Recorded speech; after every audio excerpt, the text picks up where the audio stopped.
Renungan Pagi, Christ Triumphant atau Kristus yang Menang oleh Ellen G. White, 4 Desember 2025. Mari kita berdoa.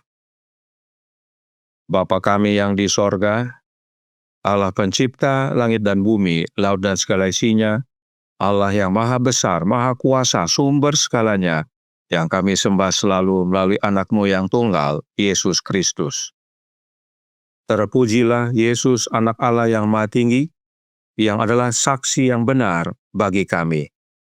Pada pagi hari ini kami bersyukur boleh bangun dan berbakti dan sebagaimana membaca dan mendengarkan nasihat firman-Mu, kiranya ini menjadi pertobatan bagi kami untuk terpisah dari dunia. Beserta kami sepanjang perbaktian ini kehendak-Mu yang jadi, ampun kami akan dosa dan salah, karena kami berdoa hanya dalam nama anak Allah yang tunggal, Yesus Kristus, yang adalah Tuhan dan Juru Selamat kami. Amin. Renungan hari ini akan dibacakan oleh Ibu Maya Khan. Kepada Ibu Maya, kami persilahkan. Selamat pagi untuk kita semua. Bacaan renungan pagi kita pada pagi hari ini, tanggal 4 Desember tahun 2025, berjudul Kita Dipanggil untuk Terpisah dari Dunia. Ayatnya terdapat di dalam Titus 2 ayat 14 dan 15, yang telah menyerahkan dirinya bagi kita untuk membebaskan kita dari segala kejahatan dan untuk menguduskan bagi dirinya suatu umat, kepunyaannya sendiri. Beritakanlah semuanya itu. Nasihatilah dan yakinkanlah orang dengan segala kewibawaanmu. Jangan ada orang yang menganggap engkau rendah. Ketika kebenaran yang sekarang kita junjung tinggi pertama kali dilihat sebagai kebenaran Alkitab, betapa anehnya hal itu tampak dan betapa kuatnya pertentangan yang harus kita hadapi dalam menyampaikannya kepada orang-orang untuk pertama kalinya. Namun, betapa sungguh-sungguh dan tulusnya orang-orang yang mencintai kebenaran dan menaati kebenaran. Kita memang umat yang istimewa. Jumlah kita sedikit, tanpa kekayaan, tanpa hikmat duniawi, atau kehormatan duniawi. Namun, kita percaya kepada Allah dan kita kuat dan sukses menjadi teror bagi para pelaku kejahatan. Kasih kita satu sama lain teguh, tidak mudah goyah. Kuasa Allah dinyatakan di tengah-tengah kita. Orang sakit disembuhkan, dan ada banyak sukacita yang tenang, manis, dan kudus. Namun, meskipun terang terus bertambah, kemajuan gereja belum sebanding dengan terang itu. Emas murni perlahan-lahan meredup, dan kebekuan serta formalitas telah masuk melumpuhkan energi gereja. Hak istimewa dan kesempatan mereka yang melimpah belum menuntun umatnya maju dan naik menuju kemurnian dan kekudusan. Pengembangan yang tekun atas talenta yang dipercayakan Allah kepada mereka akan meningkatkan talenta-talenta itu secara signifikan. Di mana banyak diberikan, banyak pula yang akan dituntut. Hanya mereka yang dengan setia menerima dan menghargai terang yang telah Allah berikan kepada kita, dan yang akan mengambil sikap yang tinggi dan mulia dalam penyangkalan diri dan pengorbanan diri yang akan menjadi saluran terang bagi dunia. Tidak seorang pun berhak memulai dengan tanggung jawabnya sendiri dan mengemukakan gagasan-gagasan dalam makalah kita tentang doktrin-doktrin Alkitab dan menempatkannya di latar depan ketika diketahui bahwa terdapat berbagai pendapat tentang subjek yang sama, dan hal itu akan menimbulkan kontroversi. Gereja Masehi Advent hari pertama telah melakukan hal ini. Masing-masing telah mengikuti penilaian sendiri yang independen dan berusaha menyampaikan gagasan-gagasan orisinil, hingga tidak ada tindakan terkonsentrasi di antara mereka, kecuali mungkin menentang Gereja Masehi Advent hari ke-7. Kita hendaknya tidak mengikuti teladan mereka. Kita tidak dapat, saudara-saudariku, hanyut mengikuti arus dunia. Pekerjaan yang harus kita lakukan adalah keluar dan memisahkan diri. Inilah satu-satunya cara kita dapat berjalan bersama Allah seperti yang dilakukan Henokh. Seperti Henokh, kita dipanggil untuk memiliki iman yang kuat, hidup, dan bekerja. Inilah satu-satunya cara kita dapat menjadi pekerja bersama Allah.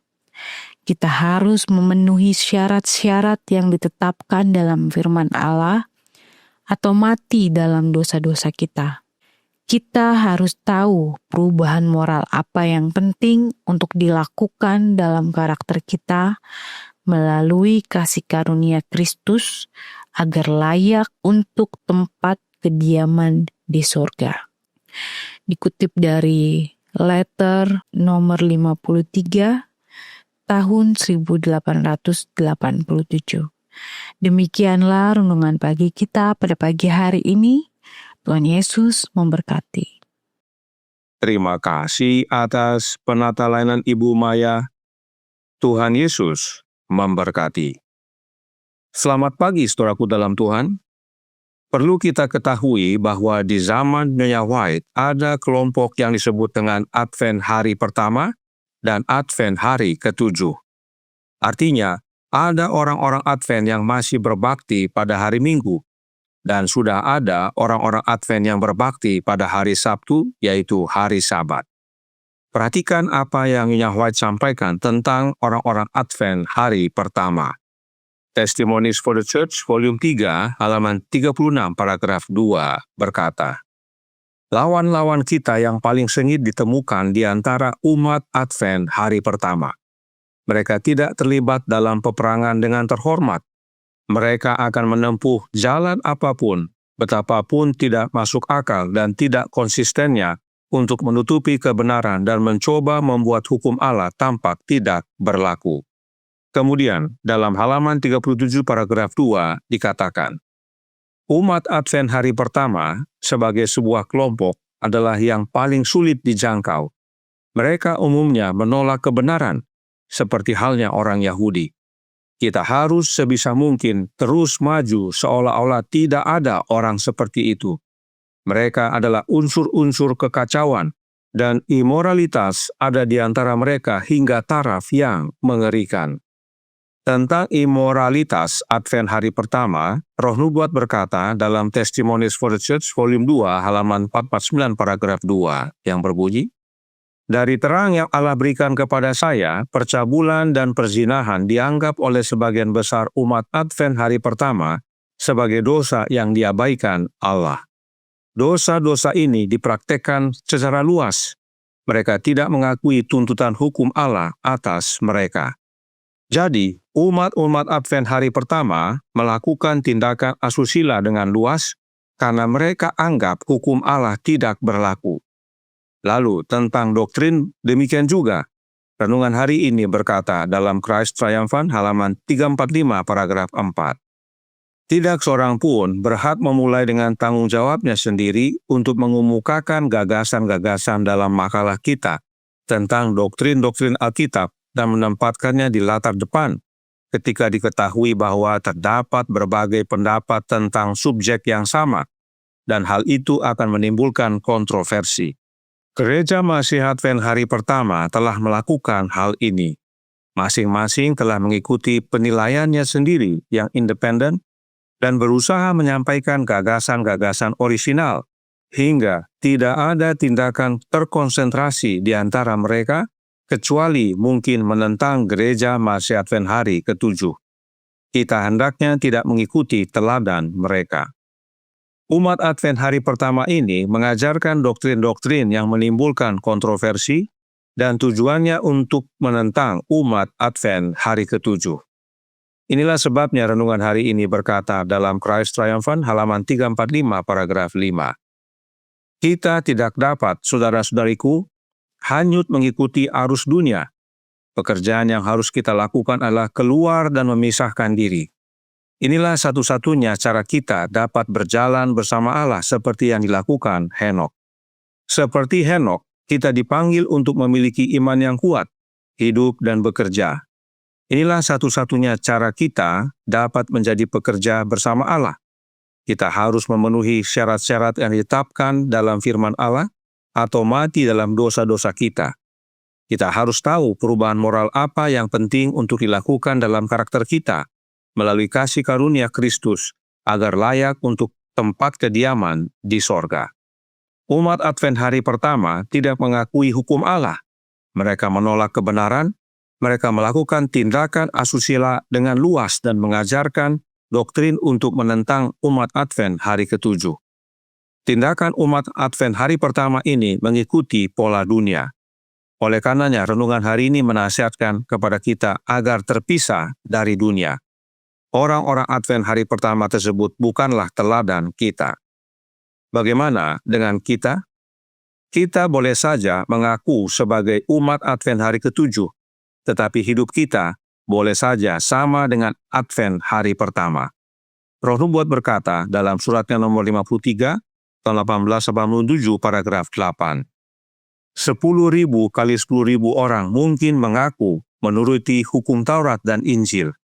Manusia boleh saja dengan jelas menyampaikan tuntutan kebenaran kepada orang lain, namun hati mereka sendiri masih bersifat duniawi. Dosa mungkin masih dicintai dan dipraktekkan secara diam-diam. Kebenaran Allah mungkin bukan kebenaran bagi mereka. Kasih juru selamat mungkin tidak memiliki kuasa yang membatasi nafsu-nafsu yang rendah. Inilah masing-masing kita. Masih ada dosa kesayangan dan dilakukan diam-diam. Inilah kehidupan umat Advent hari pertama. Karenanya, jika kita mengaku sebagai umat Advent hari ke-7, maka Testimonies for the Church volume 2 halaman 450 paragraf 1 berkata, umat Advent hari ke-7 yang mengaku menantikan dan merindukan kedatangan Kristus hendaknya tidak mengikuti jejak orang-orang duniawi. Mereka bukanlah kriteria bagi para pemelihara hukum. Mereka juga hendaknya tidak meniru umat Advent hari pertama yang menolak mengakui tuntutan hukum Allah dan menginjak-injaknya. Golongan ini hendaknya bukan kriteria bagi mereka. Umat Advent yang memelihara hukum menempati posisi yang istimewa dan mulia. Yohanes memandang mereka dalam penglihatan kudus dan menggambarkan mereka sebagai berikut. Yang penting di sini ialah mereka yang menuruti perintah Allah dan iman kepada Yesus. Kiranya pekabaran ini menjadi panggilan bagi kita semua yang mengaku Advent hari ke-7, agar tidak hidup serupa dengan dunia, yaitu menganggap hukum Allah tidak berlaku, menolak kebenaran, hidup tidak senonoh atau asusila, dan senang dengan kontroversi, melainkan terpisah dari dunia agar kita dapat menjadi saksi bagi dunia, yaitu oleh kehidupan kita yang menuruti perintah Allah dan iman kepada Yesus. Tuhan memberkati, saya bawa dalam nama Yesus. Amin. Mari kita berdoa. Bapa kami yang di sorga, Allah pencipta langit dan bumi, laut dan segala isinya, Allah yang maha besar, maha kuasa, sumber segalanya, yang kami sembah selalu melalui anak-Mu yang tunggal, Yesus Kristus. Terima kasih atas nasihat yang penting sekali bagi kami, karena kami masing-masing mengaku sebagai umat Advent hari ke-7, tapi kehidupan kami menyatakan umat Advent hari pertama. Karenanya tolong kami ya Bapa, karuniakanlah Roh-Mu dalam hati ini, yaitu oleh menerima kehadiran Roh-Nya Kristus, maka hidup kami dapat terpisah dari dunia Tetapi kami tidak menjauh dari dunia, namun menjangkau dunia, menjadi saksi bagi mereka, sebab kesempatan masih ada. Beserta kami sepanjang hari ini kehendak-Mu yang jadi, ampun kami akan dosa dan salah, karena kami berdoa hanya dalam nama Anak Allah yang tunggal, Yesus Kristus, yang adalah Tuhan dan Juru Selamat kami. Amin.